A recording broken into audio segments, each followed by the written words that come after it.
সুপ্রিয় দর্শক, বাংলা নিউজ বেলজিয়ামের পক্ষ থেকে আপনাদের সাদর আমন্ত্রণ জানাচ্ছি। শুরু করছি বাংলা নিউজের পরিচিতিমূলক অনুষ্ঠান অন্বেষণ। এই অনুষ্ঠানের মাধ্যমে আমরা আপনাদের প্রবাসে বসবাসকারী এমন কিছু ব্যক্তিত্বের সাথে পরিচয় করাতে চাই যারা বিদেশে নিজেদের ক্ষেত্রে অনেক কিছু করছেন। তারা বিদেশের বিভিন্ন ক্ষেত্রে উজ্জ্বল সাক্ষ্য রেখে চলেছেন সম্পূর্ণ নিজের প্রচেষ্টায়। আমরা হয়তো অনেকেই তাদেরকে চিনি না। বাংলা নিউজ এইসব মেধা বা এইসব তারকাদের খুঁজে বের করে আপনাদের সামনে উপস্থিত করার চেষ্টা করবে। সে অন্বেষণের ধারাবাহিকতায় আজ আমরা আপনাদের সাথে পরিচয় করিয়ে দেব রুমানার সাথে।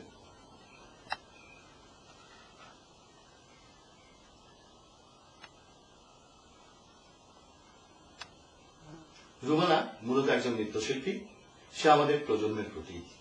বিদেশি জন্ম তার, ইউরোপে বেড়ে ওঠা এবং পড়াশোনা। ইউরোপের এমন পরিমণ্ডলে বড় হয়েও রুমানা নীরবে দেশীয় সংস্কৃতিকে ধারণ করে আসছে। শুধু ধারণ করাই নয়, দেশীয় সংস্কৃতিকে পশ্চিমা সংস্কৃতির সাথে মিশিয়ে এক ভিন্নতর সৃষ্টির প্রয়াস রুমানা। আসুন আমরা তার সাথে কথা বলি। আচ্ছা রুমানা, তুমি তো বিদেশি জন্ম নিয়েছ, এখানে মানে বেলজিয়ামে বড় হয়েছ। তা সত্ত্বেও এমন কি কারণে তুমি আমাদের উপমহাদেশীয় নৃত্যকলার প্রতি আকৃষ্ট হবে? আমার মনে হয় না যে আমাদের ইন্টারেস্ট আমরা যেখানে বড় হয়েছি সেটা দিয়ে শুধু ইনফ্লুয়েন্স। আমার মনে হয় যে আমাদের প্যারেন্টস এর ইনফ্লুয়েন্স আছে। আমি বাংলাদেশেও অনেক কিছুদিন ছিলাম, সেই ইনফ্লুয়েন্স আছে। সো কালচারাল ইনফ্লুয়েন্সটা ফ্যামিলি এবং এনভায়রনমেন্ট থেকে আসছে। নাচের প্রতি ইন্টারেস্ট কেন সেটা আমি মনে হয় কোনোদিনও এক্সপ্লেন করতে পারবো না। এটা তোমার স্বপ্রণোদিত ভাবে। হ্যাঁ, আমার মনে হয় সেলফ গ্রো করছেন কি এটা? Just you are interested for that. Self grow কিনা তা আমি জানি না, বাট আমার মনে হয় যে আর্ট মানে আমরা চুজ করি না, আমাদেরকে চুজ করে। আর আমরা যত কিছুই করার চেষ্টা করি আমরা সবসময় ওটার প্রতি মানে যাবো, এটা আমরা চুজও করি না। অটোমেটিক্যালি হয়ে যায় বলে তুমি মনে করো? ওকে, ওকে, গুড। তোমার আজকের এই পর্যন্ত আসার পেছনে তুমি কার অবদান বেশি বলে মনে করছো? আমার আম্মুর সবচেয়ে বেশি, এই কারণে না যে আম্মু আর্টিস্ট অথবা এই ধরনের কিছু, বাট আমার মনে হয় যে যে কোনো মানুষ অ্যাকচুয়ালি, শুধু আমি। তোমার আম্মুর কথা যখন আসলে, তোমার আম্মুকে আমি ব্যক্তিগতভাবে চিনি। উনি বেলজিয়ামের একজন সাংস্কৃতিক ব্যক্তিত্ব। উনি বিভিন্ন সংগঠনের সাথে জড়িত আছেন। উনি বেলজিয়াম বাংলা থিয়েটার নামে একটা নাট্যগোষ্ঠীর খুবই ভালো একজন পারফর্মার। তো তুমি কি মনে করো যে তোমার আম্মুর কোন ইনফ্লুয়েন্স এই তোমার এই কাজে আসছে, বা তুমি সাংস্কৃতিক পরিমণ্ডলে বড় হয়েছে বলেই একমাত্র ইন্ডিয়ান সংস্কৃতিকে তুমি পছন্দ করছো?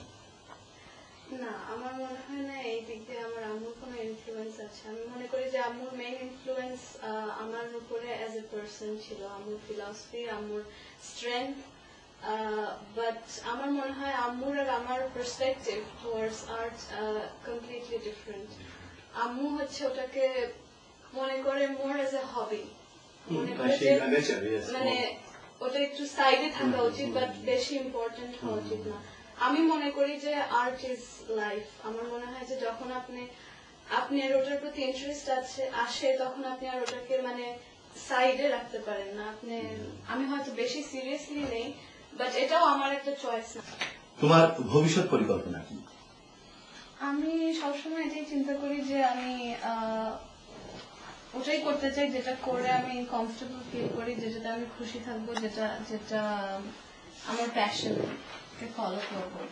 এখন সেটা ডিফারেন্ট জিনিস হতে পারে। আমি হয়তো নাচতে যাবো, আমি হয়তো অন্য কিছু করতে যাবো, but as long age I am happy.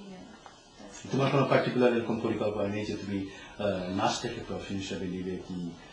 অনেকে আছে যেরকম যে গানটাকে প্রফেশন হিসাবে নেয়, অনেকে নৃত্যকলাটাকে, নৃত্যকলার অনেক মাধ্যম আছে যেখানে তুমি ক্লাসিক্যাল ড্যান্স আছে, তারপরে কমার্শিয়াল ড্যান্স আছে। বিভিন্ন ভাবে মানুষ দে আর এক্সপ্লয়টিং অর এক্সপ্লোরিং দেমসেলফ। এরকম কোন তোমার মাধ্যম পার্টিকুলারলি চয়েস করা হয়ে গেছে কিনা যে you will do that particularly? আমার চয়েস এটাই যে আমি একটা জিনিস পার্টিকুলারলি করবো না, কারণ আমার মনে হয় যখন কেউ আর্টিস্ট হয় তখন সে তার ভিশন থাকে, আর ভিশনটা হচ্ছে it's larger than the person I think. So যখন ভিশন থেকে আপনি কিছু একটা ক্রিয়েট করতে চান, আপনি আমার মনে হয় যখন আপনি দেখেন আপনি অনেক কিছু শেখেন যেটা আপনাকে ইনফ্লুয়েন্স করে। আমি যেটাই শিখি, ভারতনাট্যম শিখি অথবা এখানকার যে কোনো ধরনের নাচ শিখি, আমার ইচ্ছা যে আমি এমন একটা কিছু করব যেটা এক্সিস্ট করে না, যেটা অন্য কেউ করেনি এর আগে। হয়তো করতে পারবো, হয়তো করতে পারবো না, এটা something new, something different. Yeah. Thank you very much. Congratulations, Romana. তোমাকে ধন্যবাদ। সুপ্রিয় দর্শক, আসুন এবার আমরা রোমানার করা কিছু ভিডিও চিত্র দেখি।